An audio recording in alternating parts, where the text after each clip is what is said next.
Au nom du Père et du Fils et du Saint-Esprit, ainsi soit-il. Notre Père qui êtes aux cieux, que votre nom soit sanctifié, que votre règne arrive, que votre volonté soit faite sur la terre comme au ciel. Donnez-nous aujourd'hui notre pain de chaque jour. Pardonnez-nous nos offenses, en nous pardonnant de ceux qui nous ont offensés. Et ne nous laissez pas succomber à la tentation, mais délivrez-nous du mal, ainsi soit-il. Saint Pie X, priez pour nous. au nom du Père et du Fils et du Saint-Esprit, ainsi soit-il. Alors nous abordons la deuxième partie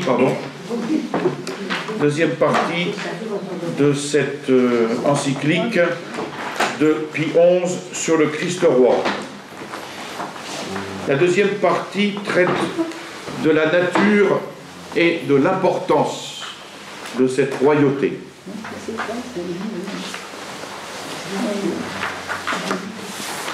Donc la première partie traitait la dernière fois des titres du Christ à la royauté. Alors,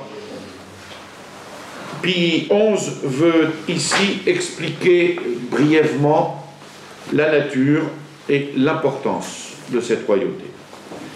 Elle comporte les trois pouvoirs législatif, exécutif et judiciaire, sans lesquels on saurait à peine concevoir l'autorité royale. Alors, les textes de la Sainte Écriture qui avaient été apportés en témoignage de la souveraineté universelle de notre Rédempteur, texte qui avait été apporté en témoignage dans la partie antérieure, ces textes prouvent l'existence de ces trois pouvoirs et le prouvent surabondamment. C'est d'ailleurs un dogme de foi catholique que le Christ Jésus a été donné aux hommes à la fois comme rédempteur, de qui ils doivent attendre leur salut, et comme législateur, à qui ils sont tenus d'obéir. Les évangélistes affirment que le Christ a bien légiféré, mais ils nous le montrent aussi dans l'exercice même de son pouvoir législatif. Quant au pouvoir judiciaire, c'est à la page suivante, quant au pouvoir judiciaire, notre Seigneur, en personne, affirme l'avoir reçu du Père, notamment dans une réponse aux Juifs qu'il accusait d'avoir violé le sabbat, en guérissant miraculeusement un malade durant ce jour de repos. Le Père, leur dit-il, ne juge personne, mais il a donné au Fils tout jugement.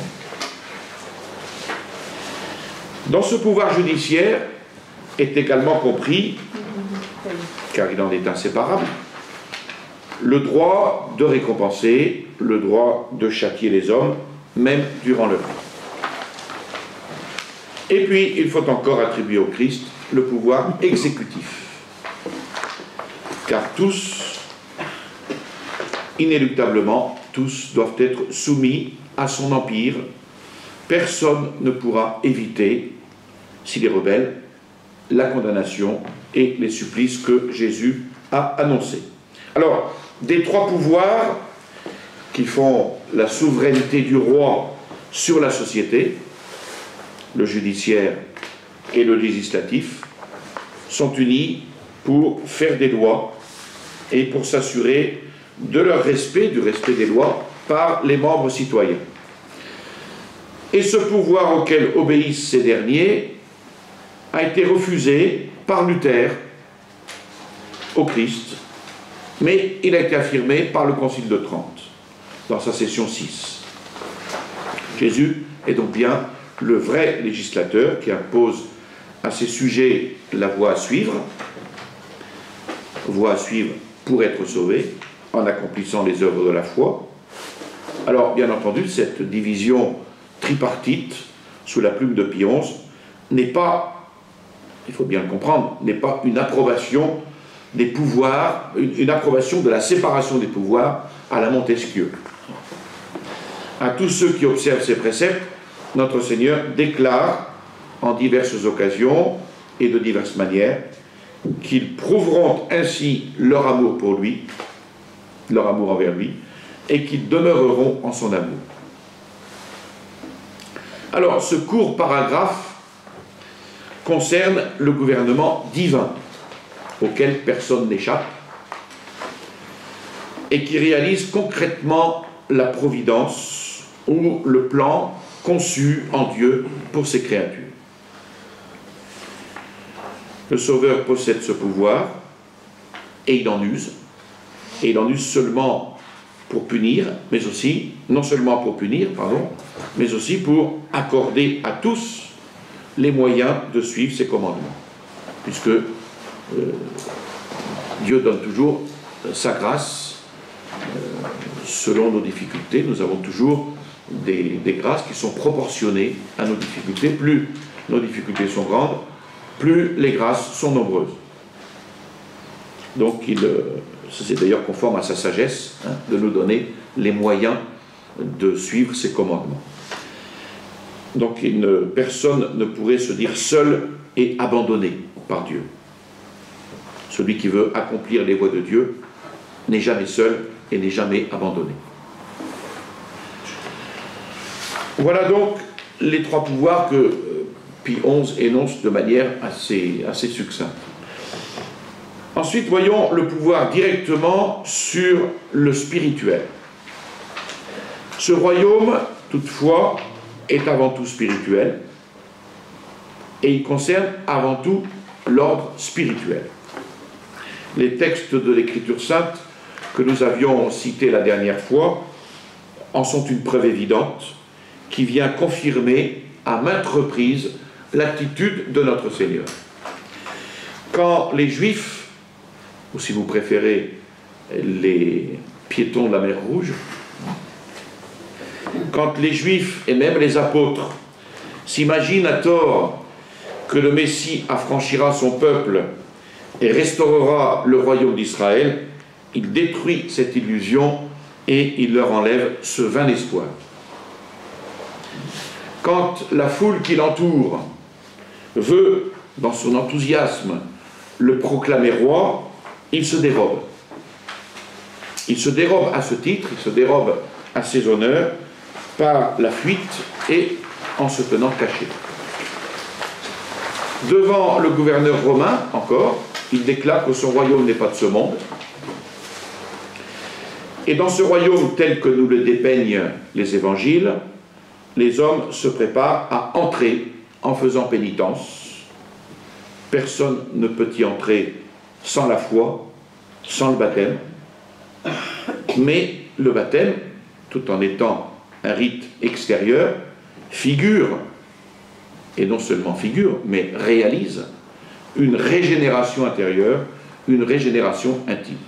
Comme tout sacrement, d'ailleurs, qui n'est pas simplement une figure, mais qui produit ce qu'il signifie. Ce royaume s'oppose uniquement au royaume de Satan et à la puissance des ténèbres. Et à ses adeptes, que demandent-ils? Ils demandent non seulement de détacher leur cœur des richesses et des biens terrestres,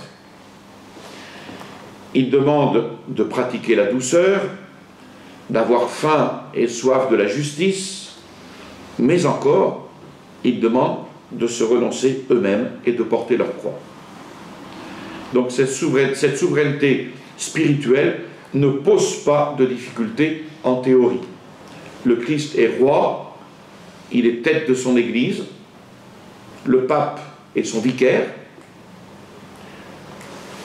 ça veut dire qu'il est chargé de le rendre visible sur terre, il est chargé de traduire ses volontés, il est chargé de livrer ses enseignements révélés pour le salut des fidèles, il est chargé d'être le canal de la vie du Christ dans les âmes.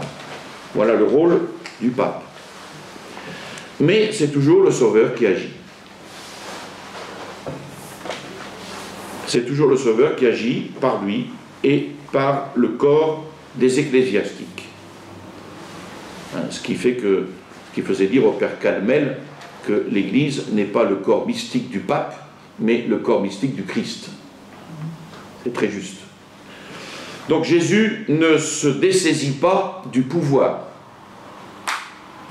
Le Saint-Esprit inspire l'Église enseignante dans ses enseignements.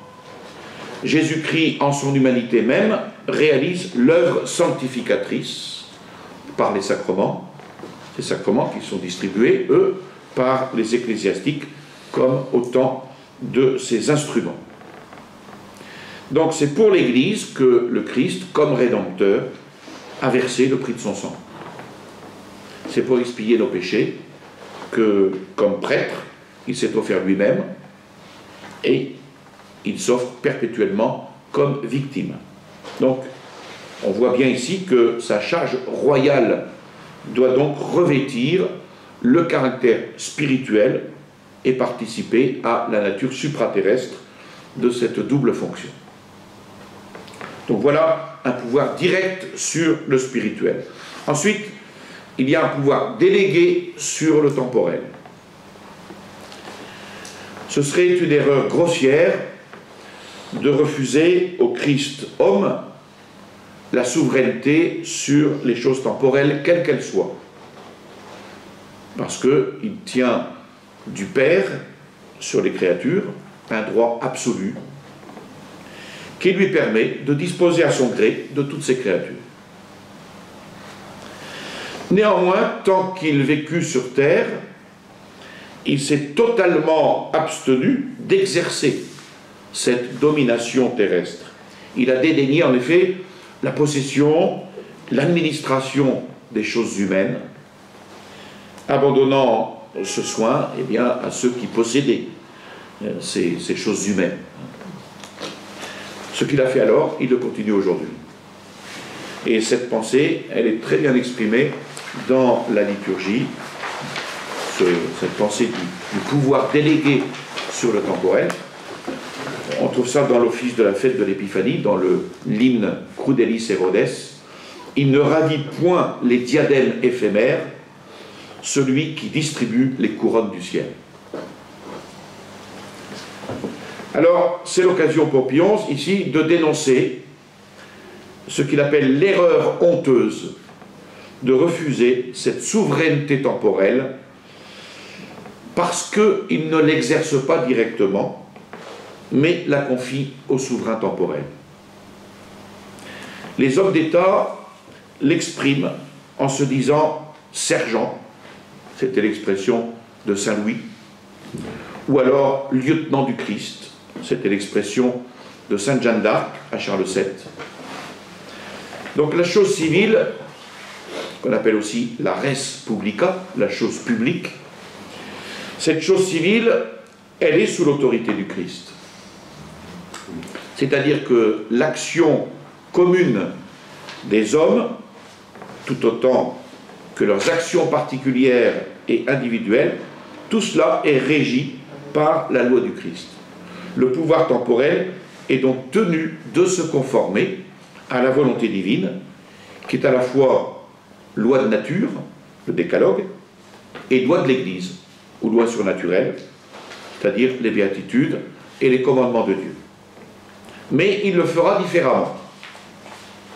En matière temporelle, le pouvoir civil obtiendra directement le bien commun, qui est la tranquillité de l'ordre naturel, fondée sur les vertus morales, dont la principale qui règle les rapports entre membres humains d'une communauté, c'est la justice.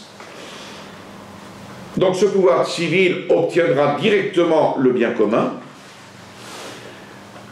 avec cependant la traduction dans sa législation des lois morales qui sont reprises et qui sont précisées par l'Église. Et dans l'ordre surnaturel, l'État va aider l'action de l'Église en lui procurant les moyens temporels qui vont favoriser son action surnaturelle, mais il n'aura pas d'action directe dans la sanctification des âmes.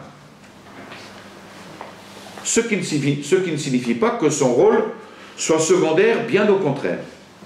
Parce que créés en société, les hommes sont naturellement enclins aux politiques. dans la majeure partie des cas, ils suivent la vie en société et les règles de cette société. Donc si celles-ci sont en accord avec celles de l'Église, ils vivent en chrétien. Sinon, eh bien, ils divorcent d'avec les principes chrétiens, au moins dans leurs actes extérieurs, puis bientôt dans leurs pensées. Donc, pouvoir délégué sur le temporel, pouvoir direct sur le spirituel, pouvoir délégué sur le temporel, et enfin, pouvoir universel. Le souverain domaine de notre Rédempteur embrasse évidemment la totalité des hommes. Et Léon XIII est ici cité par Pie XI. Léon XIII dans son encyclique Annum Sacrum du 25 mai 1899. Voilà ce que dit Léon XIII, que cite Pie XI.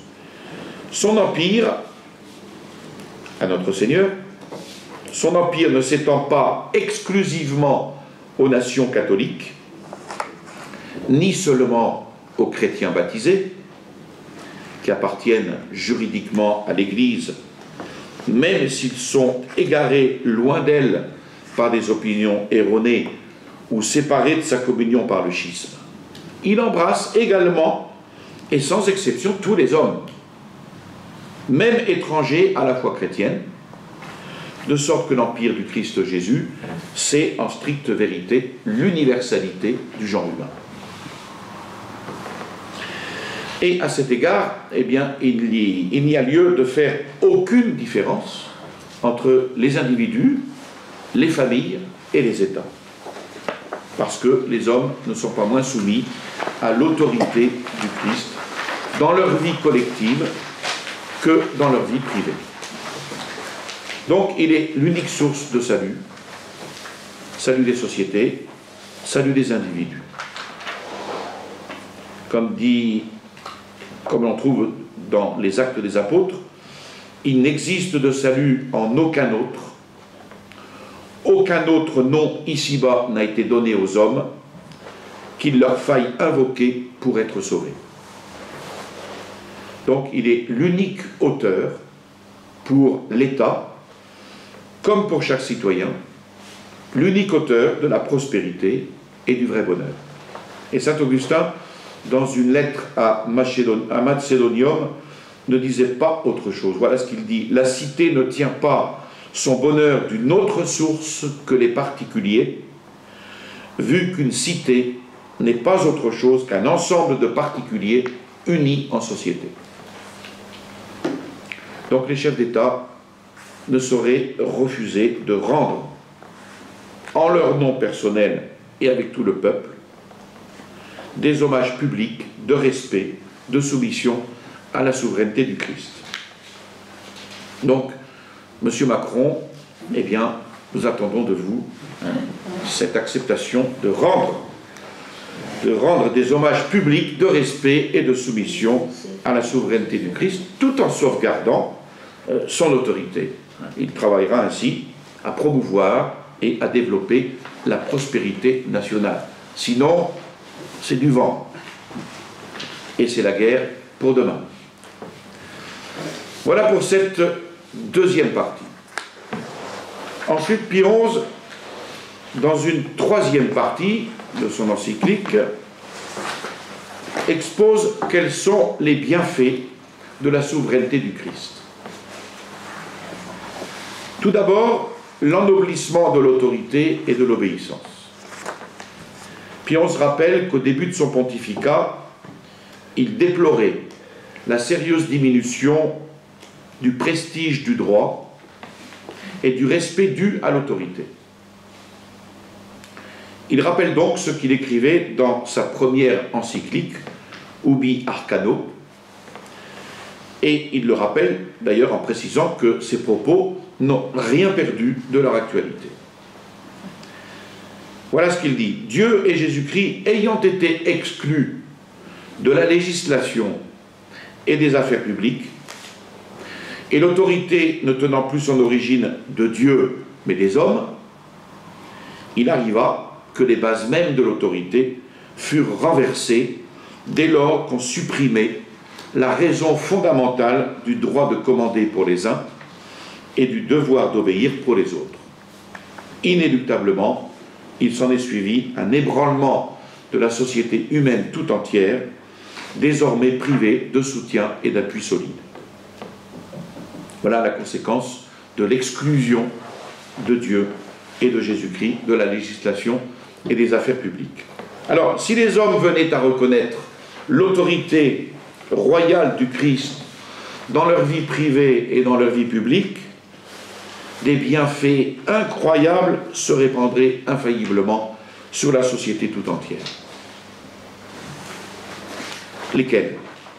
Une juste liberté, l'ordre et la tranquillité, la concorde et la paix. Et Pie XI ne fait ici qu'appliquer à la société politique le grand principe de théologie de la restauration de la nature par la surnature.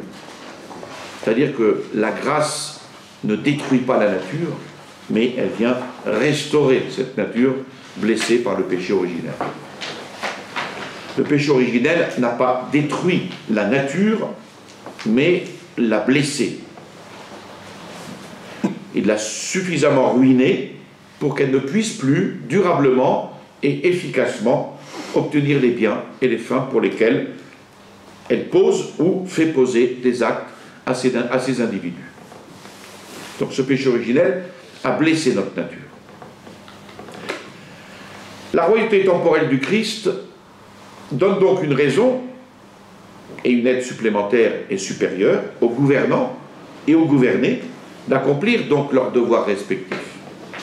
Et Dieu le veut, disait sainte Jeanne d'Arc. Alors certes, dans l'ordre naturel, déjà, le décalogue, le 4e commandement, exprimait cette volonté divine que les supérieurs soient obéis comme traducteurs des volontés de Dieu, mais par le Christ roi, cette assimilation se place à un niveau transcendant qui est celui de la rédemption, l'ordre naturel. La cité politique et toutes ses dimensions, politiques, culturelles, économiques, familiales, cette cité politique et toutes ses dimensions se trouvent récapitulées. Elles se trouvent finalisées par un bien commun. Un bien commun qui est supérieur et qui est la réalisation du corps mystique plénier du Christ que saint Paul appelle le plérome. Donc la tranquillité de l'ordre politique n'est plus une fin ultime qui absorberait toute activité humaine, elle est rendue instrument de la sanctification des âmes. C'est pour ça qu'on ne peut pas séparer cet ordre, c'est dans l'Église de l'État par exemple, ou dire que séparer la religion et la politique. Non, parce que la tranquillité de l'ordre politique, elle n'est plus une fin ultime, en effet, qui absorberait toute activité humaine, mais elle est un instrument, elle est rendue comme un instrument de la sanctification des âmes. C'est pour ça qu'on ne peut pas séparer, qu'on distingue oui, mais qu'on ne sépare pas. Donc tout en ayant un vrai et propre bien commun dont il est souverain, le pouvoir temporel est surélevé à l'état d'aide extérieure et collaborateur de l'Église pour l'obtention généralisée, facile, rapide de la finalité surnaturelle. Ainsi s'explique que l'Église n'hésite pas à sacraliser la fonction royale. Et on comprend donc le sens du sacre des rois, il se trouve là. L'Église n'a jamais hésité, enfin elle n'hésitait pas à sacraliser la fonction royale, mais aussi les métiers, à travers les corporations, à l'image de Jésus-Christ qui sanctifiait la famille par un sacrement. Et saint Paul résume aux Romains, il n'y a pas de pouvoir qui n'émane de Dieu. Donc, en imprimant à l'autorité des princes, à l'autorité des chefs sacrés, des chefs d'État, pardon, un caractère sacré, la dignité royale de notre Seigneur ennoblit du même coup les devoirs et la soumission des citoyens. Au point que saint Paul, après avoir ordonné aux femmes mariées et aux esclaves de révérer le Christ dans la personne de leur mari et leur maître, eh bien, leur recommandait néanmoins de leur obéir, non servilement comme à des hommes, mais uniquement en esprit de foi, comme à des représentants du Christ. Et c'est là qu'on explique, et c'est là ce que le monde d'aujourd'hui ne comprend plus dans le mariage, cette soumission de la femme à l'homme. Et ici, elle est très bien expliquée. Car il est honteux, quand on a été racheté par le Christ, d'être soumis servilement à un homme, servilement. Comme dit saint Paul, vous avez été rachetés à un grand prix, ne soyez plus soumis servilement à des hommes. Donc si les princes et les gouvernants légitimement choisis étaient persuadés qu'ils commandent bien moins en leur nom propre qu'au nom et à la place du divin roi, il est évident qu'ils useraient de leur autorité avec toute la vertu et toute la sagesse possible, ce qui est loin d'être le cas. Parce que justement, ils ne commandent plus en nom et place du divin roi, mais ils commandent en leur propre nom. Donc dans l'élaboration et dans l'application des lois, alors là aussi, quelle attention ne donnerait-il pas au bien commun et à la dignité humaine de leurs subordonnés? Et quand je parle ici de dignité humaine, il faut évidemment préciser aujourd'hui. Il faut préciser à propos de dignité humaine que la vraie dignité pour l'homme, c'est d'être appelé gratuitement à la vie éternelle, bienheureuse, par la vision de Dieu, face à face. Et cette dignité pour l'homme se réalise par la grâce. Grâce qui fait correspondre les actes du fidèle à la volonté de Jésus-Christ connue par l'Église. Ainsi, les grands saints, par exemple, eh bien, sont les plus dignes dans le royaume céleste, la Vierge Marie en premier. Donc on peut parler de dignité opérative, de dignité méritée par nos actions vertueuses. Au contraire, les criminels perdent leur dignité en ayant abusé de leur libre arbitre qui les fait agir contre la loi de Dieu. Et c'est d'ailleurs ce que saint Thomas explique pour justifier la peine de mort. La perte de la dignité du criminel par son acte. Alors cette dignité d'enfant de Dieu, elle n'a rien à voir avec la dignité proclamée par les droits de l'homme. Rien à voir.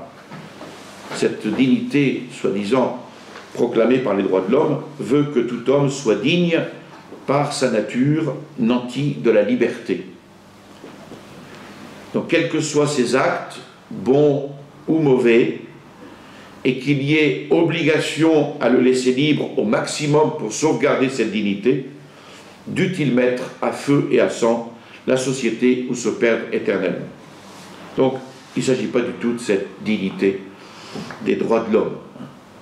Il s'agit de la dignité qu'on appelle dignité ontologique, c'est-à-dire donnée par l'être.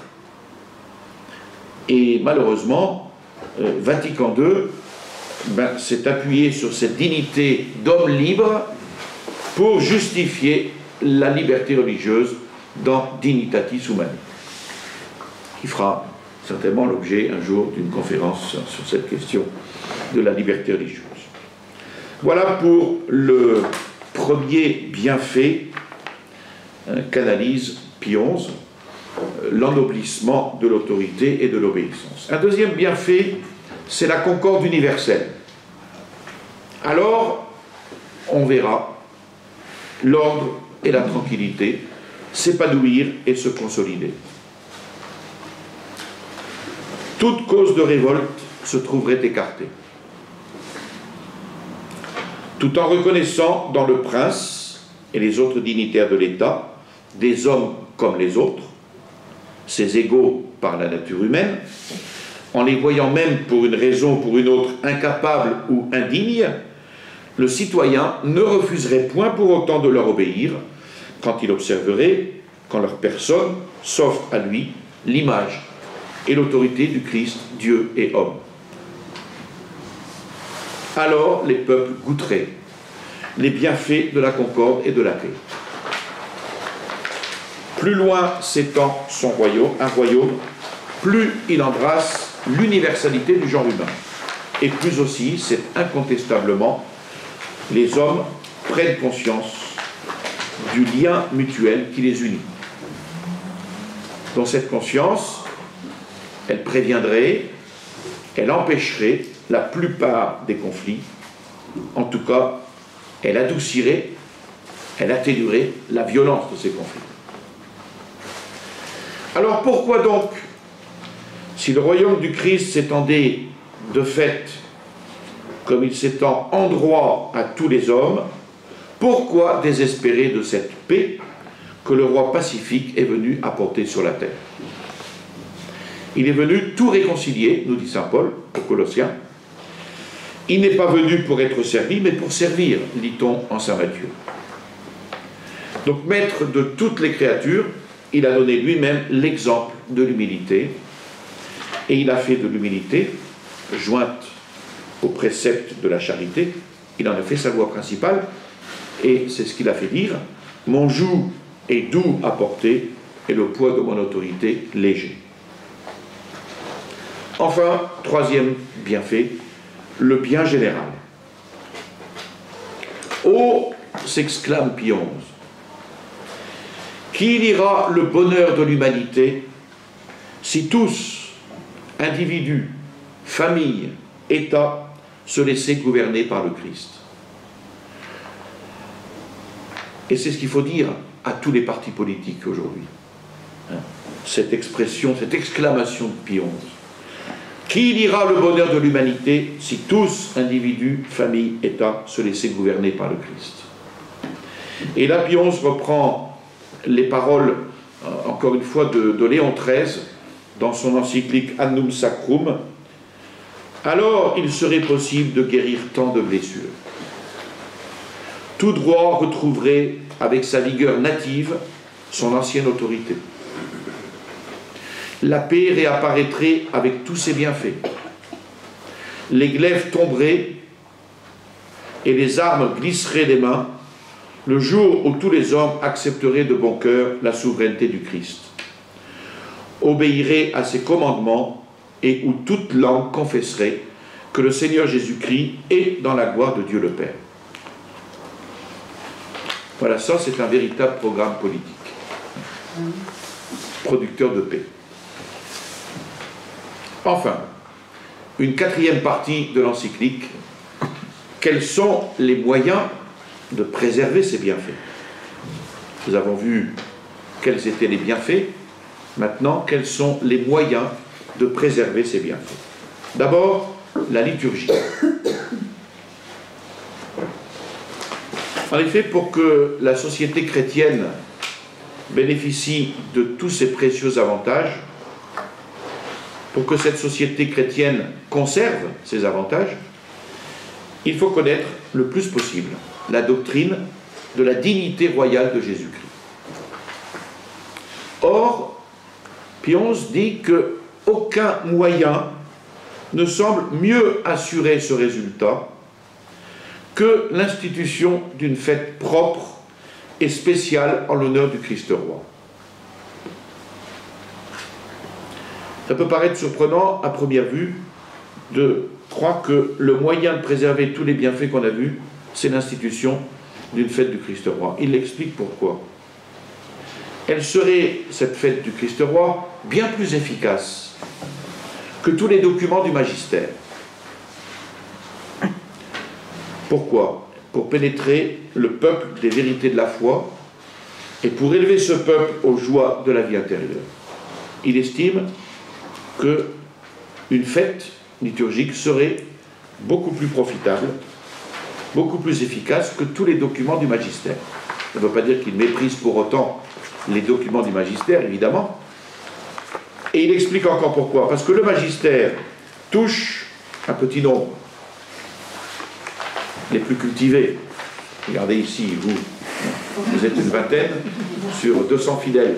Donc vous êtes parmi les plus cultivés et le petit nombre. Donc le magistère touche le petit nombre et les plus cultivés. Tandis qu'une fête liturgique, eh bien elle touche et elle instruit tous les fidèles. Parce que dimanche, vous ne serez pas seulement la vingtaine ici. Vous serez tous. Les documents du magistère ne parlent qu'une fois et ils s'adressent surtout à l'intelligence. Les textes liturgiques parlent chaque année et à perpétuité et étendent leur influence salutaire. Ils étendent leur influence au cœur et à l'intelligence, et donc à l'homme tout entier. Pourquoi au cœur? Parce que la liturgie, elle s'adresse aussi au cœur. Il y a tout un tas de... tout le faste liturgique s'adresse au cœur, et aussi à l'intelligence. Or, composé d'un corps et d'une âme, l'homme a besoin des manifestations solennelles des jours de fête, pour être saisi, pour être impressionné. La liturgie impressionne, le chant grégorien impressionne. Et l'homme a besoin de cela parce que c'est un composé de corps et d'âme. La variété, la splendeur des cérémonies liturgiques imprègnent abondamment des enseignements divins. L'homme les transforme. Les transforme en quoi? En sève, en sang, et les fait servir au progrès de sa vie spirituelle. Donc c'est d'ailleurs un enseignement de l'histoire que ces solennités liturgiques furent introduites au cours des siècles, les unes après les autres, pour répondre à des nécessités, à des avantages spirituels du peuple chrétien. Il fallait par exemple raffermir les courages en face d'un péril commun. Il fallait prémunir les esprits contre les pièges de l'hérésie. Il fallait exciter et enflammer les cœurs à célébrer avec une piété plus ardente quelques mystères de la foi ou quelques bienfaits de la bonté divine. Donc tout cela justifiait ces solennités liturgiques. Et c'est ainsi que, dès les premiers temps de l'ère chrétienne, alors qu'ils étaient en butte aux persécutions, les chrétiens introduisirent l'usage de commémorer les martyrs par des rites sacrés, afin que, comme le dit saint Augustin, les solennités des martyrs fussent des exhortations aux martyrs. En effet, on pouvait faire une exhortation écrite aux martyrs, elle n'aurait pas eu le même effet qu'une solennité des martyrs liturgiques. Donc les honneurs liturgiques qu'on décerna plus tard aux saints confesseurs, aux saintes vierges, veuves, ont contribué merveilleusement à stimuler chez les chrétiens le zèle pour la vertu, un zèle qui est indispensable même en temps de paix, et une vertu indispensable en temps de paix. Donc ces fêtes, instituées par exemple en honneur de la Sainte Vierge, eurent encore plus de fruits. Non seulement le peuple chrétien entoura d'un culte plus assidu la Mère de Dieu, sa protectrice la plus secourable, mais il conçut un amour plus grand, plus filial pour la mère que le Rédempteur lui avait laissé par une sorte de testament. Donc parmi les bienfaits dont l'Église est redevable au culte public et légitime rendu à la Mère de Dieu, au sein du ciel, c'est évidemment la victoire constante qu'elle a remportée contre l'hérésie, contre l'erreur. Et on peut ici admirer comment la Providence tire le bien du mal. Donc elle a permis de temps à autre que la foi et la piété du peuple fléchissent. Elle a permis que de fausses doctrines dressent des embûches à la vérité catholique, mais toujours avec le dessein que, pour finir, la vérité resplendisse d'un nouvel éclat. Et que, tirés de leur torpeur, les fidèles s'efforcent d'atteindre à plus de perfection, à plus de sainteté. Donc les solennités récemment introduites dans le calendrier liturgique ont la même origine et ont porté les mêmes fruits. Par exemple, la fête Dieu. La fête Dieu, elle a été établie quand commençait à se relâcher le respect et la dévotion envers le Saint-Sacrement, pour ramener les peuples à l'adoration publique de notre Seigneur. Ou la fête du Sacré-Cœur, qui est assez récente, instituée à l'époque du rigorisme janséniste et contre les tristes doctrines du jansénisme qui abattaient, qui décourageaient les fidèles, qui glaçaient leur cœur, qui bannissaient en eux tout sentiment d'amour désintéressé de Dieu, tout sentiment de confiance dans le Rédempteur. Ensuite, comme deuxième moyen de préserver les bienfaits dont parlait Pie XI dans la partie antérieure, contre le laïcisme propagé par les sociétés secrètes. Donc, c'est-à-dire qu'ici, c'est un moyen de lutter contre le laïcisme propagé par les sociétés secrètes. Pie XI veut ici, maintenant, pourvoir aux nécessités du temps présent, c'est-à-dire apporter un remède à ce qu'il appelle la peste qui a corrompu la société humaine. Au moins les papes, à cette époque-là, ils utilisaient des mots qui voulaient dire ce qu'ils voulaient dire. La peste qui a corrompu la société humaine. Tandis que Monseigneur Pontier, lui, parle de la culture de la rencontre. Alors, de quelle manière? En prescrivant à l'univers catholique le culte du Christ roi. Voilà. C'est ainsi que l'on va lutter contre le laïcisme propagé par les sociétés secrètes, c'est-à-dire prescrire à l'univers catholique le culte du Christ roi. Et il réaffirme la peste de notre époque, c'est le laïcisme, avec ses erreurs et ses entreprises criminelles. C'est clair. Donc c'est la laïcité, la peste de notre époque. Pie XI analyse ici l'origine de ce fléau et son processus.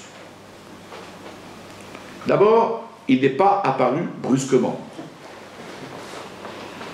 Il couvait depuis longtemps au sein des États, ce laïcisme. On commença par nier la souveraineté du Christ sur toutes les nations. On refusa ensuite à l'Église le droit, conséquence du droit même du Christ, d'enseigner le genre humain, de porter des lois, de gouverner les peuples en vue de leur béatitude éternelle. Puis, peu à peu, on assimila la religion du Christ aux fausses religions. Et sans la moindre honte, on la plaça au même niveau. On la soumit ensuite à l'autorité civile. On la livra, pour ainsi dire, au bon plaisir des princes et des gouvernants. Certains allèrent jusqu'à vouloir substituer à la religion divine une religion naturelle ou un simple sentiment de religiosité. Et il se trouva même des États qui crurent pouvoir se passer de Dieu et firent consister leur religion dans l'irréligion et dans l'oubli conscient et volontaire de Dieu. Ici c'est intéressant parce que il se trouva même des États qui crurent pouvoir se passer de Dieu et firent consister leur religion, parce que c'est devenu pour eux une religion, que l'irréligion et l'oubli conscient et volontaire de Dieu est devenu une religion, comme aujourd'hui. La laïcité est devenue une religion. Voilà donc l'origine et le fléau et le processus de ce fléau, de cette peste qui est le laïcisme. C'est très bien résumé. Quels sont les fruits de cela? À savoir, quels sont les fruits de ce que Pie XI appelle cette apostasie des individus et des États désertant le Christ. Pie XI les avait déjà déplorés, ces fruits, dans Ubi Arcano. et il les déplore de nouveau. Alors, comme fruit de cette apostasie, qu'est-ce que nous avons? Les germes de haine semés de tous côtés, les jalousies et les rivalités entre peuples qui entretiennent les querelles internationales et retardent l'achèvement d'une paix de réconciliation, les ambitions effrénées qui se couvrent bien souvent du masque de l'intérêt public, de l'amour de la patrie avec leurs tristes conséquences, discorde civile, égoïsme aveugle et démesuré, qui ne poursuivant que les satisfactions et les avantages personnels, apprécie toute chose à la mesure de son propre intérêt, et non plus de l'intérêt du bien commun. La paix domestique bouleversée par l'oubli de devoirs et l'insouciance de la conscience, l'union et la stabilité des familles chancelantes, toute la société enfin ébranlée et menacée de ruine. Voilà les fruits de ce laïcisme que nous constatons tous aujourd'hui. Alors, le remède, c'est la fête du Christ roi. Pie XI compte beaucoup sur cette fête pour hâter, dit-il, le retour si désirable de l'humanité à notre Seigneur. On aura envie de crier cela. Est-ce que vous pourriez comprendre? Ce serait, dit-il, le devoir des catholiques de préparer, de hâter ce retour par une action diligente. Mais, et là Pie XI le dit avec tristesse, et c'est toujours le cas aujourd'hui, mais il se fait que beaucoup d'entre eux, c'est-à-dire beaucoup parmi les catholiques, beaucoup d'entre eux ne possèdent pas dans la société le rang ou l'autorité qui siérait aux apologistes de la vérité. Tout cela vient-il? Et là, Pie XI adresse aux catholiques un reproche. D'où vient ce désavantage que parmi les catholiques, beaucoup ne possèdent pas le rang et l'autorité que l'on serait en droit d'attendre dans la défense de la vérité? Eh bien, cela vient de l'indolence et de la timidité des bons, de l'absence de résistance ou de résistance molle. Les adversaires de l'Église en retirèrent fatalement un surcroît de prétention et d'audace. Évidemment, devant la mollesse, il ne peut exister que la prétention et l'audace de l'adversaire. Alors que faire? Pie XI lance un appel sérieux. Du jour, dit-il, où l'ensemble des fidèles comprendront qu'il faut combattre vaillamment et sans relâche sous les étendards du Christ roi, eh bien, le feu de l'apostolat enflammera les cœurs. Tous travailleront à réconcilier avec leur Seigneur les âmes qui l'ignorent ou qui l'ont abandonné. Tous s'efforceront de maintenir inviolés ses droits. Donc, nécessité du combat. Et ce zèle décuplé des fidèles doit s'employer à la restauration des institutions temporelles. Donc, quand on vient nous dire que les catholiques ne doivent pas faire de politique, Pie XI donne la réponse.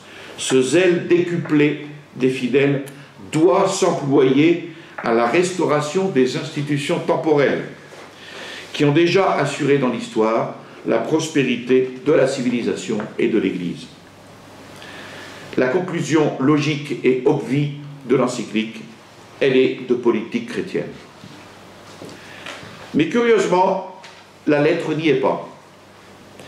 Et puis on se contente, et ça c'est une critique que l'on fait sur justement ce que va être la politique de Pie XI dans certains cas.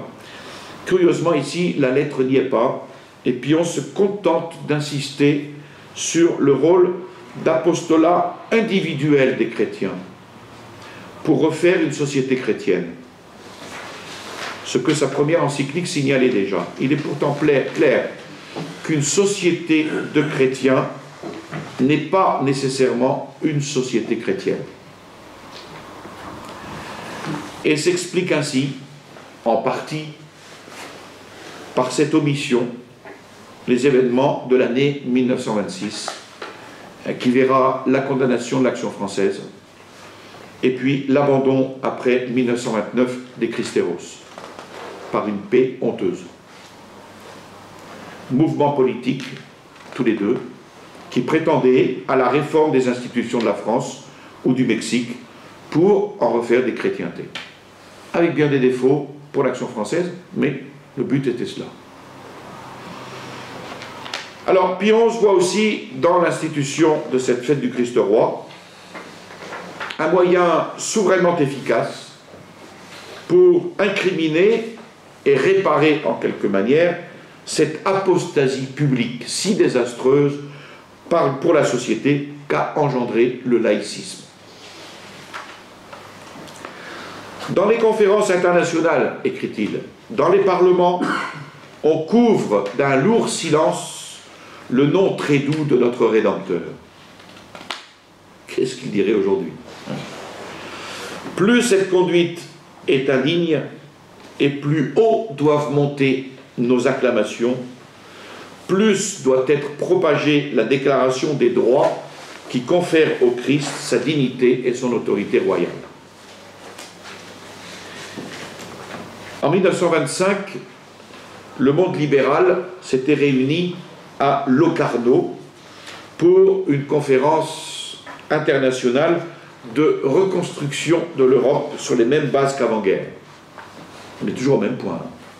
C'était en 1925. Quas primas est donc un avertissement de ne pas refaire les mêmes erreurs. Mais 20 ans plus tard, en 1945, on sait dans quelles circonstances les trois grands, Churchill, Staline et Roosevelt, se réunirent à Yalta. Et depuis, eh bien, très nombreuses ont été les réunions internationales et même, hélas, les réunions interreligieuses pour la paix, comme les scandales des réunions d'assises, où quand même on a fait fort de prier Dieu pour la paix en excluant totalement Jésus-Christ. Résultat, on n'a pas eu la paix, mais on a eu la guerre partout. Donc, depuis de nombreuses années, depuis cette époque, nombreuses ont été ces réunions internationales et ces réunions scandaleuses interreligieuses, mais les phrases de Pie XI, eh bien, elles sonnent toujours aussi vraies que jamais. Quelles sont ces paroles? L'espoir d'une paix durable entre les peuples ne brillera jamais tant que les individus et les États s'obstineront à rejeter l'autorité de notre Sauveur. Donc, pas de paix sans le règne du Christ. Pas de paix du Christ sans le règne du Christ. Voilà. Nous verrons la prochaine fois la conclusion de l'encyclique. Nous continuerons cette partie sur cette quatrième partie, et puis la conclusion générale. Et je pense que nous entreprendrons la prochaine encyclique de Léon XIII, Libertas, donc sur le libéralisme. Mais mardi prochain, je vous rappelle que c'est les mardis de la pensée catholique, donc la conférence sera une conférence sur ce qu'on appelle les réductions jésuites au Paraguay, c'est-à-dire les villages qu'ont construits les jésuites pour les Indiens Guarani au Paraguay. Cette conférence aura lieu en deux parties, donc dernier mardi de novembre et dernier mardi de décembre. Merci.